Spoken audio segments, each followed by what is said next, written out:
This is a little bit different than our normal board meetings, for those of you who haven't been to one of these before. As you can see, it's a little less formal, and traditionally on this evening we give a presentation called the State of the District Report, which you have in front of you. It's just essentially from year to year, kind of an update on where we are in terms of enrollment and facilities and staffing, as well as the kinds of planning activities we've participated in, the highlights of our academic achievements, curriculum and instruction highlights, and then facilities, transportation, school lunch, all of those support areas. So in terms of the enrollment, you can see that from last year at this time, we are down 38 students, and we currently have 176 teachers and specialists. That includes like guidance counselors, social workers, basically anybody who's in the teacher's contract, 10 and a half administrators, 24 teaching assistants, and then 105 non-instructional employees, including custodial, food service, clerical, and bus drivers, for example. We have the 4 well-maintained buildings, and 2 classrooms at Nassau are rented to Dutchess County BOCES. The Martha Lawrence School is rented to St. Francis Preschool in an agreement that extends through 2015. As most of you know, because you've been following the budget and the meetings, next year's budget includes 1 new position, that's a literacy position at Todd for AIS. And then there have been a number of reductions, and those reductions are listed there for you. In terms of planning, the administrators meet every summer and work on the strategic plan for the district. We developed for the first time last summer the format for a scorecard for each of our 5 areas of the strategic plan. We'll actually be presenting on those with the baseline data at the June 11th board meeting. So that was a part of the planning process in terms of goal setting and working toward having those measures in place. The Board of Education participated in a summer retreat last summer to reflect on the issues facing the district and to set the direction. There's a summer retreat scheduled for this year as well in August. Academic audits continue to be a source of information about student achievement, and each year we compare our results to previous years, and we look both vertically and horizontally. This year the district underwent 2 financial audits. The external audit focused on providing an opinion on the accuracy of the district's financial reports, and the district received an unqualified opinion on that. The auditor recommended that we continue to increase automation of our financial processes, which we are doing. For example, for the first time this year, we have purchase orders being done online. The internal audit focused on cash receipts and cash disbursements and the district's processes, practices, and procedures in respect to those areas, and the recommendations are in the process of being implemented. The administration and Board of Education began taking a long-term look this year at budget, certainly beginning with grade level schools, but also looking toward the 3-year approach to budget reductions, because we know that the tax cap will be with us, and trying to decide, early on what they need to do in order to get a budget passed without having to go for the 60% approval rating from the community. The district leadership team just last week, the leadership team consists of Ralph and Mike, the president and vice president of the board, Michelle Maloney and myself, and then the presidents and vice presidents of the 3 units in the district, the unions. So Paul Fanuelli and Mike Murphy are there for the administrators. Kathy Robinson and Patrick Bowdring represent the teachers. And then we have just this year a president for the support staff, and that is Jean Loomis, and she represents that group. This group met with Senator Salant last week in an attempt to show him the long-term picture of the tax cap effect on the district. The administration made several presentations to the Board of Education, and a A lot of it had to do with the grade level schools, and it ended in the board making a commitment to a change in organizational structure for next year. A great deal of time was spent working with the teachers this year on some changes from the state. That includes the curriculum. We no longer will be using the New York standards, the New York State standards. We have to use the core, Common Core standards. That took a lot of work with the teachers to train them in the difference. We have new assessments that we have to implement next year. We have a new evaluation instrument for both the teachers and the principals. And the assessments and the evaluation instruments actually go hand in hand, because the assessments actually will come to play in the evaluations. They're going to be part of the teacher and principal evaluations. So that was a very lengthy process. In fact, virtually all of the professional development done in district this year was on those topics. Steve Malkisher chaired a district level committee that met most of the year. In fact, I think he said they have one meeting remaining. The committee was charged with choosing the bullying program that the district would implement next year. It's a comprehensive program that includes curriculum, surveys, staff development, education for children, parents, and teachers. The committee selected the OLBIAS program, and Steve has been actually trained as a teacher trainer, so that he will now provide all of the training in the district next year. And then reports to the board, either at the regular or long-range meetings, kept the board apprised of various aspects of the program, and some of the highlights this year were the energy education program, Cambridge Pre-U program from high school, the changing state instructional requirements that we just mentioned, and most recently Marco presented on the concussion management plan, which is new to the district. Okay, at this time, Jill is going to present on student achievement and curriculum and instruction, and then Michelle will do the facilities, transportation, and school lunch. Well, this pretty much is a summary of the audit that was shared with the board during the year.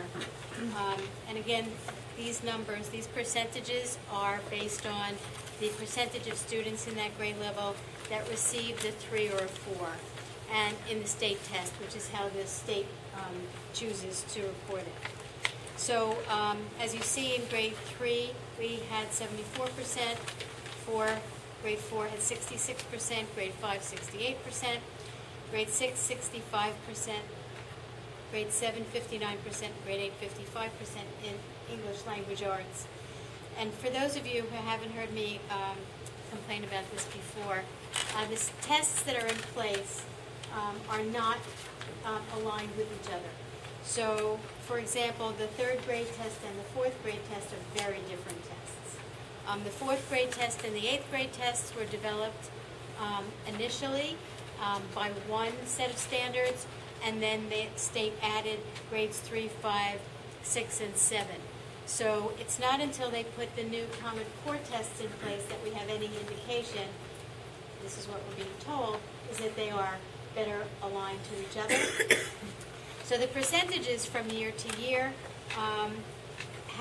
make some sense, but they don't make statistical sense.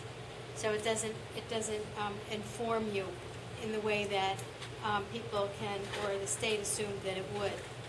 In math, in grades 3 and 4, again we going up from grades 3 through 8, 66%, 73%, 67%, 61%, 70, and 73%. In comparison to our local school districts, although these numbers are not numbers that we're familiar with, traditionally it's Vacaville, they're not experiencing the numbers that they're traditionally used to working with either. However, our scores are lower than we are willing to accept.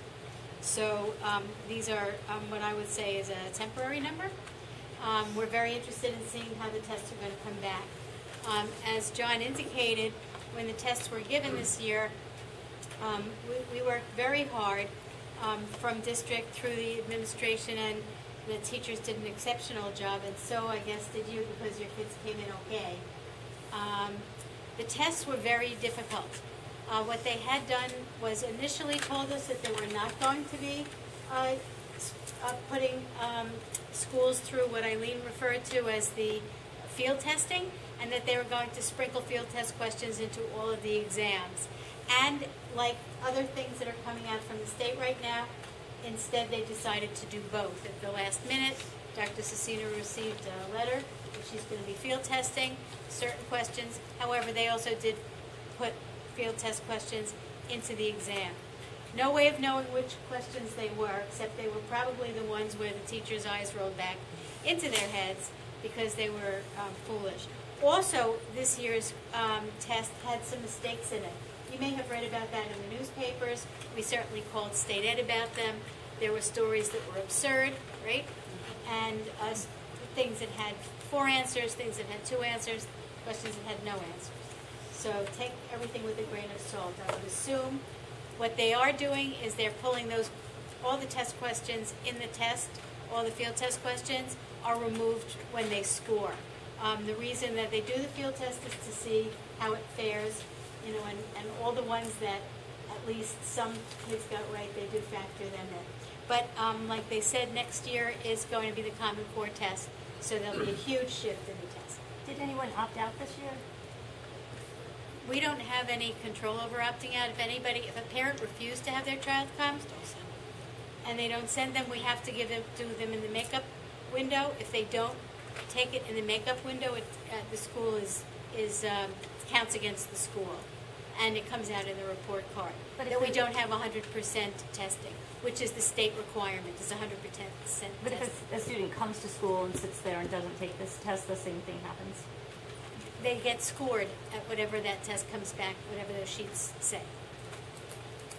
The English graduation rate after 4 years is 91%, students who get greater than 65%. And the graduation requirement, which is a cohort, by the way. So what that means is something different. It changed several years ago. That means that all students that entered 9th grade at a certain point are in that cohort. So this does not include students who may have gone to summer school or stuck it out for a 5th year and graduated. So the only thing that they allow us to report on the school report card is the 4-year cohort. So our 4-year cohort last year was 92%, but we did have a 5-year cohort of 93%.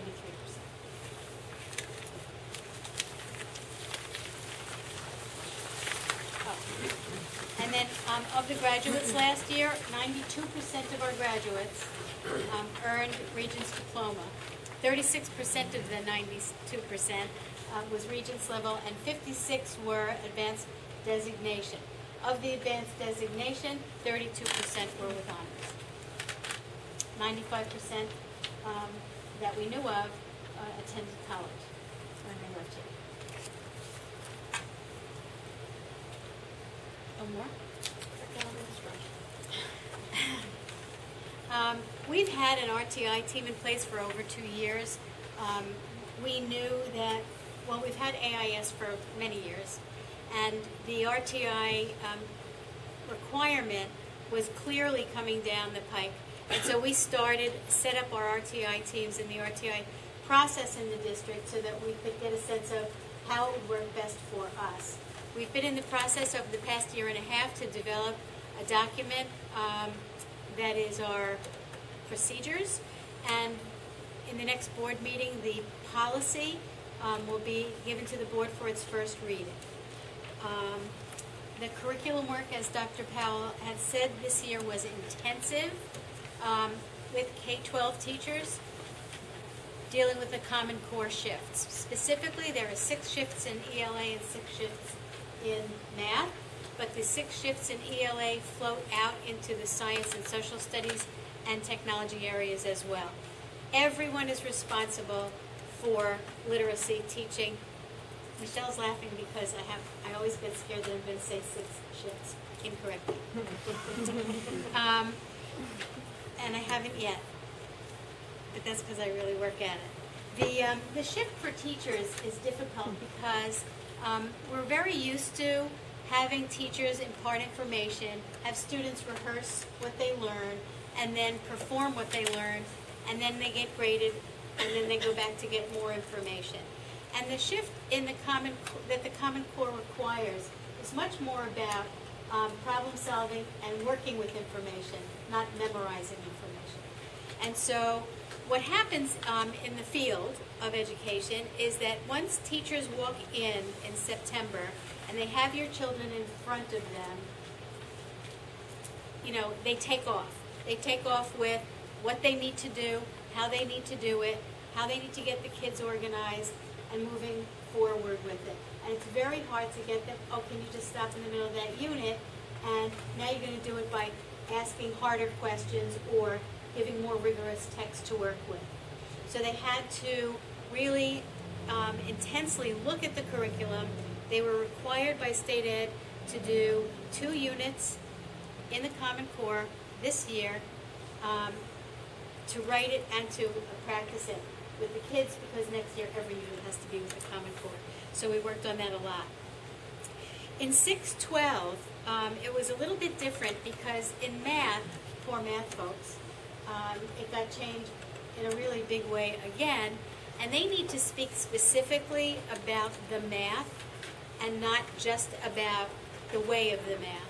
So we brought in an expert from Albany who they really liked working with, who actually helped them, particularly in the higher levels in the high school, help them shift the way they're going to group their standards and the way they were going to teach the students.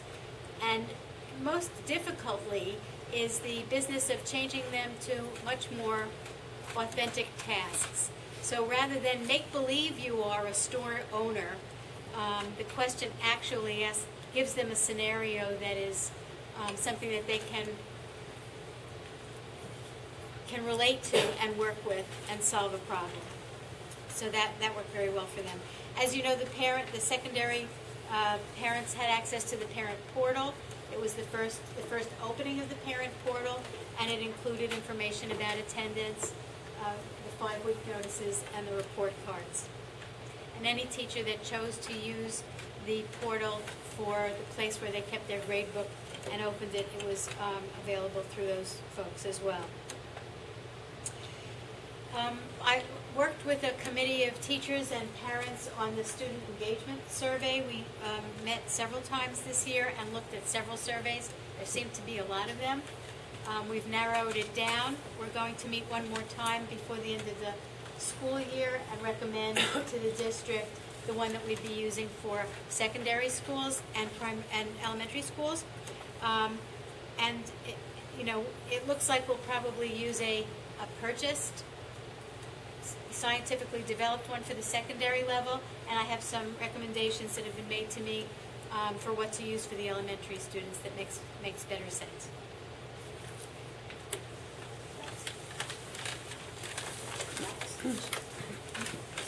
In terms of facilities and operations, the primary focus for facilities this year has been the completion of the high school project, which is currently at its punch list stage. The final costs for the project are projected to be approximately $3 million than the voter-approved budget. The 12-13 budget includes funding to continue the mini capital project that was initiated in 2008 in the amount of approximately $100,000. A boiler replacement at Todd is planned for over this summer. Energy education. Our energy manager, Chris Hamill, made his first presentation to the board in August. Since Chris began in April. Since he began in August, he's conducted 241 building audits and has received 30 on-site visits from specialists to be trained for energy ed. From July of 2011 through January of 2012, we've reduced our energy consumption by 9% and saved over almost $21,000. Since Chris's presentation, his last report is that we've saved an additional $3,000. Our goal is to achieve a 20% savings each year. Spack&Kill just recently became an Energy Star partner. Energy Star is a third-party consultant that has validated our district's efforts in energy conservation and the good stewardship that we're practicing. As an Energy Star partner, the district at some point will gain national recognition for our energy conservation successes. With respect to transportation, in 2011-12, we developed our bus routes using the new TransFinder routing software. The software also was used to develop new bus routing scenarios during our study of grade level schools. A committee of community members participated in several meetings to plan for the last board presentation to explain our transportation. That committee will be meeting again next Monday to talk about our work since that time. And finally, with respect to the school lunch program, NutriKids was implemented in all of the schools as of September. And as of April 30th, over $200,000 worth of meals were purchased using NutriKids.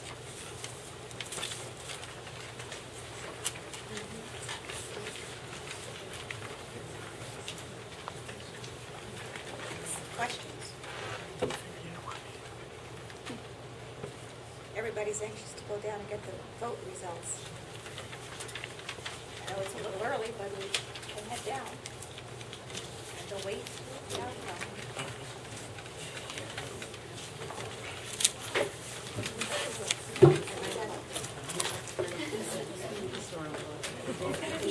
I know.